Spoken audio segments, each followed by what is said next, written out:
3 দিনে দিল্লি সফরে গেলেন মুখ্যমন্ত্রী, কিন্তু দিল্লিকে নাচিয়ে ছেড়ে দিলেন। একেবারেই তাই। গণেশ কুমার আর অমিত শাহ যে ভয় পেয়েছেন মমতার দিল্লি সফরে, তা কিন্তু প্রথমেই বোঝা গিয়েছিল। খুব চাপে পড়েছে বিজেপি, আর সবচেয়ে বড় চাল তো মমতা চেলে দিলেন বুধবার। একদম, সুপ্রিম কোর্টে গিয়ে কমিশনের মুখোশ খুলে দিলেন। প্রধান বিচারপতির সামনে সওয়াল করলেন মমতা। সুপ্রিম কোর্ট নোটিশ দিল কমিশনকে, স্পেশাল অবজারভারদের নিয়ে প্রশ্ন তুলে দিলেন। বুধবার পশ্চিমবঙ্গের মুখ্যমন্ত্রী মমতা বন্দ্যোপাধ্যায় সুপ্রিম কোর্টে গিয়ে নির্বাচন কমিশনের স্পেশাল ইন্টেন্সিভ রিভিশন প্রক্রিয়াকে চ্যালেঞ্জ করেন। এই প্রক্রিয়ায় রাজ্যের ভোটার তালিকা থেকে বিপুল সংখ্যক নাম বাদ পড়েছে। 2027 সালের মার্চে বিধানসভা নির্বাচন। মুখ্যমন্ত্রী বলেন, এই লড়াই গণতন্ত্র ও সংবিধান রক্ষার লড়াই। তিনি রবীন্দ্রনাথ ঠাকুরের কথা তুলে ধরে বলেন, নির্বাচনের আগে ন্যায় বিচার বাধাগ্রস্ত হচ্ছে। মমতা বন্দ্যোপাধ্যায় নিজে আবেদনকারী হিসেবে প্রধান বিচারপতি সূর্যকান্ত, বিচারপতি জয়মাল্য বাগচি ও বিচারপতি বিপুল এম পাঞ্চলির বেঞ্চের সামনে হাজির হন। তিনি আদালতের কাছে গণতন্ত্র বাঁচানোর আবেদন জানান। প্রধান বিচারপতি তাঁকে 15 মিনিট কথা বলার সুযোগ দেন। তিনি বলেন, তিনি নির্বাচন কমিশনকে বহু চিঠি দিয়েছেন, কিন্তু কোনো উত্তর পাননি। তিনি দাবি করেন, এসআইআর এর সময় নিয়ে প্রশ্ন আছে। আসামে নির্বাচন থাকলেও সেখানে এই প্রক্রিয়া হচ্ছে না, শুধু বাংলাকেই লক্ষ্য করা হয়েছে। উৎসব ও ফসল কাটার সময় মানুষকে নোটিশ দিয়ে হয়রানি করা হচ্ছে। তাঁর দাবি, এই হয়রানিতে 100 জনের বেশি মানুষের মৃত্যু হয়েছে। অনেক বুথ লেভেল অফিসার চাপের মধ্যে অসুস্থ হয়ে পড়েছেন বা মারা গেছেন। মুখ্যমন্ত্রী বলেন, বিয়ের পর নাম ও ঠিকানা বদলানোয় বহু মহিলার নাম কাটা হয়েছে।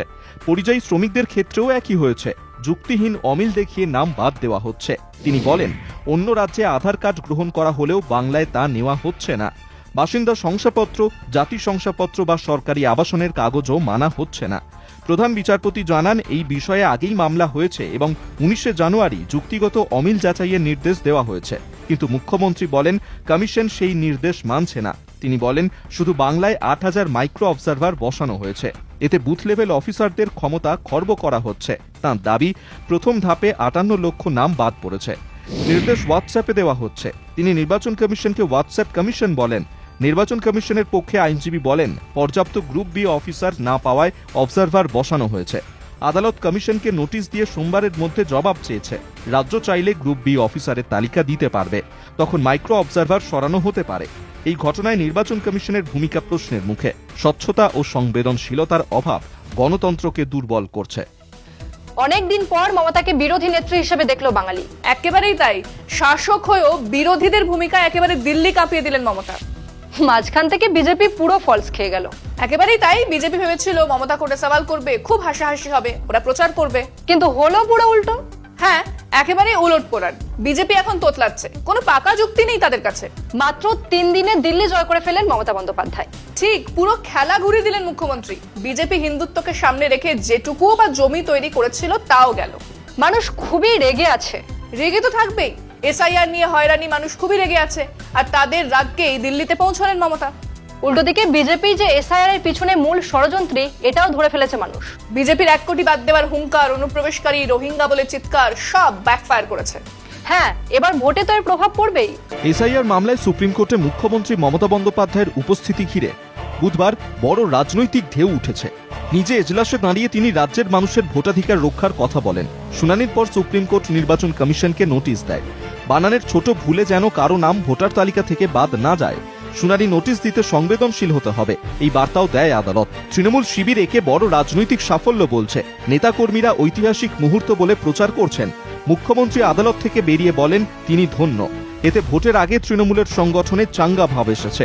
অনেক নেতার দাবি, মাঠে নেমে লড়াইয়ের মুখ হয়ে উঠেছেন মমতাই। বিজেপি শুরুতে চুপ ছিল, পরে সমাজ মাধ্যমে কাটা ভিডিও ছড়িয়ে মমতার বক্তব্যকে খাটো করার চেষ্টা হয়। বিজেপি নেতারা বলেন, আদালত তাঁর আইনজীবীকেই কথা বলতে বলেছে। এসআইআরে আধার সংক্রান্ত অভিযোগ নিয়েও প্রধান বিচারপতি স্পষ্ট করেন যে কমিশন আদালতের নির্দেশ অমান্য করেনি। এসব দেখিয়ে বিজেপি জয় দাবি করছে, কিন্তু বাস্তবে বিজেপির এই প্রচেষ্টা অনেকটাই ফাঁকা। শুভেন্দু অধিকারী মমতার ইংরেজি নিয়ে কটাক্ষ করেছেন। এটা সস্তা রাজনীতি ছাড়া কিছু নয়। ভাষা নিয়ে বিদ্রুপ করে আসল প্রশ্ন এড়িয়ে যাওয়া বিজেপির পুরনো অভ্যেস। গণতন্ত্রের কথা বলতে গিয়ে বিজেপির নেতারা পশ্চিমবঙ্গে নিজেদের দলীয় রাজনীতির ব্যর্থতা ঢাকতে চাইছেন। সুকান্ত মজুমদারের নাটক, মন্তব্যও হালকা ঠাট্টার বেশি নয়। আদালতের মর্যাদা বোঝার বদলে তাঁরা কস্টিউম ক্রপ নিয়ে রসিকতা করছেন। বিজেপির দাবি, এই মামলায় নাকি রাজ্য সরকার বিপাকে পড়বে। কিন্তু আপাতত রাজনৈতিক জয় মমতাই পেয়েছেন। বিজেপির অনেক নেতাই তা ব্যক্তিগত পরিসরে মেনেও নিচ্ছেন। এসআইআর নিয়ে সাধারণ মানুষের মধ্যে যে উদ্বেগ ছিল, আদালতের নির্দেশে সেই উদ্বেগ কিছুটা প্রশমিত হয়েছে। তৃণমূল নেতৃত্ব মনে করছে এই পদক্ষেপ বিজেপি বিরোধী ভোট একত্র করবে, সংখ্যালঘু ভোটারদের আস্থা জোরদার হবে। জাতীয় স্তরেও এসআইআর বিরোধিতায় তৃণমূলের অবস্থান স্পষ্ট হলো। আগামী সোমবার আবার শুনানি আছে। মমতা বন্দ্যোপাধ্যায় যাবেন কিনা তা নিয়ে আলোচনা চলছে। তবে 3 দিনের দিল্লি সফরে যে রাজনৈতিক বার্তা গেছে তা ইতিমধ্যেই মাঠে নেমে পড়েছে। এসআইআর বিজেপির কবর খুঁড়ে দিল গো। হ্যাঁ, আর কবরের শেষ পেরেকটা পুতলেন মমতা বন্দ্যোপাধ্যায়। বাজেটেও তো বড় চমক দিলেন মুখ্যমন্ত্রী। যুব সমাজের জন্য বাজেট পেশ করলেন। এবার ভোটে বিজেপির আর কোনো আশা নেই বলছো? আশা তো নেই, সব ফাঁকা হুঙ্কার হাওয়ায় মিলিয়ে যাবে আস্তে আস্তে। শুভেন্দু অধিকারীও কি একটু নরম হয়ে গেছেন? না না, নরম হননি, এখনো প্রতিদিন নিয়ম করে বাজে কথা বলছেন। শুভেন্দু কত কথা বলেন, কিন্তু কিছুই কাজে আসে না। হ্যান কারেঙ্গা ত্যাং কারেঙ্গা, আলটিমেটলি রেজাল্ট জিরো। কথায় বলে না, ফাঁকা কলসির আওয়াজ বেশি। তৃণমূলের এক নেতা একবার একটা কথা বলেছিল। কি কথা বলো তো? শুভেন্দু যতদিন বিজেপিতে থাকবেন, তৃণমূলের বিজেপিকে নিয়ে কোনো চিন্তা নেই।